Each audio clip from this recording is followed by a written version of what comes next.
Donc bonjour à tous, aujourd'hui je vais vous parler des amplificateurs opérationnels. En fait, je vais parler plus précisément des masses virtuelles qu'on peut avoir besoin lorsqu'on utilise un amplificateur opérationnel. Mais avant toute chose, je vais faire la suite de la vidéo précédente. Donc j'ai commandé des amplificateurs opérationnels qui peuvent être alimentés par une alimentation positive et négative. Donc on va faire un petit test avant toute chose et par la suite on va parler des masses virtuelles et des masses réelles. Donc, tel que promis, voici le montage avec l'amplificateur inverseur. Ça, c'est un TL072. Cet amplificateur-là permet d'avoir une alimentation positive et négative. Ici, c'est mon alimentation qui est positive à 12 volts. Et ici, sur la patte 4, c'est l'alimentation qui est négative à moins 12 volts. Donc, on a donc une amplitude de 24 volts aux bornes des deux alimentations ici. Et ici, c'est le 0 volt, la référence de mon alimentation. Donc, on a moins 12 volts par rapport à cette référence-là et plus 12 volts par rapport à la référence qui est ici. Donc, j'ai branché mon générateur sur la masse 0 volt ici et l'entrée qui est là ici. Comme vous voyez à l'oscilloscope, présentement, c'est la ligne qui est jaune, qui correspond à avoir une amplitude de 3.02 volts environ. Et à la sortie, avec deux résistances qui font un gain de moins 2, puisque j'ai une résistance de 11 kΩ ici et de 22 kΩ ici. Et en mode inverseur, donc mon entrée positive de mon amplificateur opérationnel est branchée sur la référence 0 volt ici. Et en fait, comme le montage, le schéma que vous voyez présentement. Et à la sortie, j'ai mis mon oscilloscope. Donc la ligne en bleu que vous voyez à l'oscilloscope présentement, c'est la sortie. Comme vous voyez, il y a précisément un gain de 2, en fait de moins 2, puisque l'onde est inversée par rapport à celle d'entrée. Et vous voyez que l'amplitude est le double, c'est-à-dire que l'entrée en jaune, on a 3.02, 3.04. Et à la sortie, on a entre 6.04 et 6.08. Donc, on a vraiment un gain de 2 par rapport à l'entrée. Donc, évidemment que ce montage-là, c'est un montage qui est inverseur avec un gain de 2 comme ça ici. Comme vous pouvez voir, on peut afficher n'importe quelle forme d'onde et ça va fonctionner. Évidemment, le signal va être inversé et avoir toujours un gain qui est équivalent à 2. On pourrait changer les deux résistances pour avoir un gain qui est différent. Mais le principe d'inverseur fonctionne très bien avec une alimentation positive et négative. Mais comme vous allez voir aujourd'hui dans la vidéo, avec une référence qui est virtuelle, une masse virtuelle, on va pouvoir utiliser le même amplificateur opérationnel que la semaine passée avec le LMC 660, mais en ayant encore là un montage qui est inverseur, mais sur une seule alimentation, l'alimentation positive. Donc maintenant, on va discuter un peu des masses virtuelles et des masses réelles. En fait, il faut savoir que tout simplement une masse réelle, c'est la masse qu'on est habitué de voir en électronique, soit le 0 volt qui correspond au ground en électricité, soit vraiment le ground, soit la référence de nos alimentations habituellement. La masse virtuelle, elle, va servir plutôt dans des systèmes comme un amplificateur opérationnel lorsqu'on veut donner une nouvelle masse à notre système. Par exemple, un signal sinusoïdal comme ça ici, on voudrait, puisqu'on a une ampli opérationnel qui fonctionne seulement sur une alimentation positive, on voudrait donner une composante courant continu à notre signal pour ne pas perdre aucune partie de notre signal. Ben, on va augmenter notre signal avec une composante courant continu qu'on va appeler un offset en anglais. Et ça va être notre nouvelle référence, donc notre nouvelle référence virtuelle ou masse virtuelle. Donc cette masse-là, évidemment, elle ne sera pas en fait au 0 volt. On peut la fixer à n'importe quelle tension avec un diviseur de tension, une diode Zener ou un autre composant qui va nous donner une tension fixe.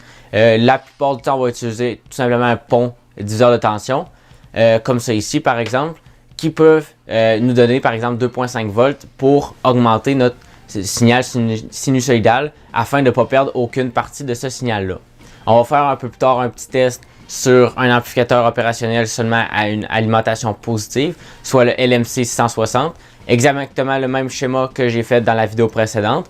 Par contre, comme on va faire en mode inverseur, soit on va donner une composante courant continu à notre signal. Comme ça, on va avoir aucune perte et on va pouvoir amplifier notre signal et l'inverser en même temps. Il faut savoir que la masse réelle, lorsqu'on parle de masse tout simplement, on va être symbolisé par le symbole qui est ici.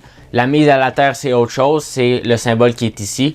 Mais la masse, tout simplement, en électronique, c'est le symbole que vous voyez ici qui représente le 0 volt. La masse virtuelle, il n'y aura pas vraiment de symbole relié à ce terme-là. Par contre, il faut savoir que si, par exemple, notre amplificateur inverseur est dans un montage comme celui-ci, si on met sur la broche positive une tension, donc nécessairement on va avoir un offset, soit une composante DC, une composante courant continu qui va être intégrée à notre signal, et ainsi on va avoir une masse virtuelle puisqu'on n'aura pas, notre signal ne sera pas référencé à la masse, soit 0 volt. Donc maintenant, comme vous voyez présentement, j'ai mis le LMC 660, donc le même circuit que la semaine dernière. J'ai laissé en fait les mêmes résistances, soit la résistance de 11 kΩ à l'entrée et la résistance de 22 kΩ à la sortie pour faire la rétroaction négative. Comme vous voyez le schéma présentement, c'est exactement la même chose. La seule différence, c'est que j'ai mis deux résistances ici de 10 kΩ chacune pour faire un diviseur de tension. En fait, qui prennent la tension de mon alimentation, soit la tension 12 volts, et qui la divise en deux puisque j'ai deux résistances de même valeur, et qui va sur l'entrée positive de mon amplificateur opérationnel. Donc, ce qu'il va faire, c'est que ma masse virtuelle de mon circuit ne sera plus référencée à 0 volts, mais plutôt à 6 volts, qui correspond à être la division de ma tension d'alimentation par 2, puisque j'ai deux résistances de même valeur ici. En fait, vous pouvez changer les valeurs de résistance pour changer votre masse virtuelle assez facilement. Vous pouvez même mettre un potentiomètre pour changer plus facilement cette valeur-là. Comme vous voyez présentement à l'oscilloscope, c'est mes valeurs en jaune qui correspond à être mon entrée, encore une fois, et en bleu qui correspond à être ma sortie. Comme vous voyez, il y a précisément un gain de 2 aussi, en fait de moins 2 puisque c'est un gain qui est inverseur, un amplificateur opérationnel inverseur. Vous en voyez qu'il y a une amplification de 3 volts, en fait qu'il y a une amplitude de 3 volts à l'entrée et qu'il y a une amplitude d'environ 6 volts à la sortie. La différence peut être due aux valeurs de résistance et un peu le circuit. La masse virtuelle aussi peut avoir une influence sur ça ici. On peut changer l'amplitude et le signal d'entrée. Présentement, mon signal d'entrée a un offset, soit une composante DC qui l'amène à la même référence que ça ici. Mais on pourrait changer cette amplitude-là, en fait cette composante DC-là, pour que notre signal puisse se promener de haut en bas. Par contre, il faut savoir que si on veut être parfaitement référencé, il faut avoir exactement la même tension.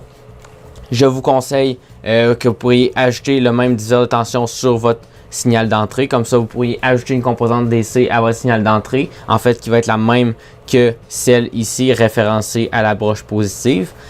Ou encore parce que sinon, votre signal peut, si en fait il y a quelques millivolts qui diffèrent, votre signal ne sera pas référencé comme vous le voyez présentement à l'écran. Donc, ça peut être une option. Sinon, ça va être d'utiliser un amplificateur opérationnel qui peut aller dans tension négative et positive. Par contre, l'alimentation négative, c'est plus rare. En fait, dans un système, on a souvent juste une alimentation positive. Donc, c'est quelques trucs pour utiliser un signal avec un amplificateur inverseur. Et en fait, l'utiliser avec une alimentation positive seulement. Donc, pour plus d'informations sur les amplificateurs opérationnels, les masses virtuelles, les masses réelles, comme on a discuté aujourd'hui, rendez-vous sur mon site internet pbelectronique.com. Le lien est dans la description. Et pour plus de projets, plus de vidéos et plus de schémas, rendez-vous aussi sur pbelectronique.com.